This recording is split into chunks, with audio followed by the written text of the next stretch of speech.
जीवन रे बेले बेले एमिति परिस्थिति आसीबो जोथिरे कि आपण निजकु बिल्कुल एकुटिया फील करिवे।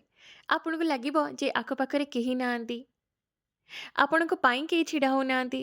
बहुत डिफिकल्ट टाइम आसीबो। हेले सेई टाइम रे ना दरकार केवल धैर्य। आपणकर निज ऊपर सेतिकी विश्वास आउ धैर्य रहिबा दरकार जोटा कि आपणको सेई परिस्थिति बाहर को आनिकी आगको नहीं जीवो। आउ एटा संभव हुए आपणक कर्मफल द्वारा। जदि आपण कर्म सेमती करथिबे ना आपणको भल फल निश्चित मिलिबे। एटा मो माने एटा मोर विश्वास। भगवान को डाकंतु सब बेले भगवान के प्रति सेतिकी आस्था रखंतु। देखिबे आपणक चलापथ निश्चित कुसुमित हब।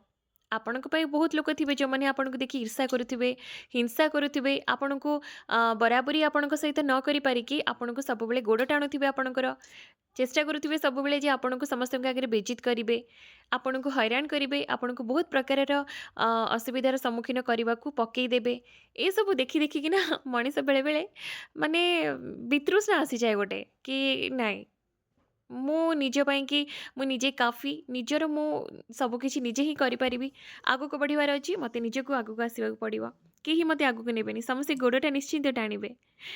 ତ ଏସବୁଥିରେ ଜମା ବି ଓରିଡ୍ ହେବା ଠିକ୍ ନୁହେଁ।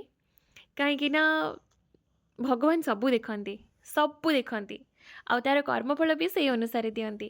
ଯଦି ଆପଣ ଠିକ୍ ବାଟରେ ଅଛନ୍ତି ତେବେ ଆପଣଙ୍କ ସହିତ ନିଶ୍ଚିନ୍ତ ଭଲ ହେବ। ଏଇଟା ମୋର ବିଶ୍ୱାସ। ମୋ ଲାଇଫ୍‌ରେ ବି ଏମିତି ବହୁତ କିଛି ଘଟିଛି ଯୋଉଥିରୁ କି ମୋର ଭଗବାନଙ୍କ ପ୍ରତି ଏତେ ବିଶ୍ୱାସ ଆସିଯାଇଛି।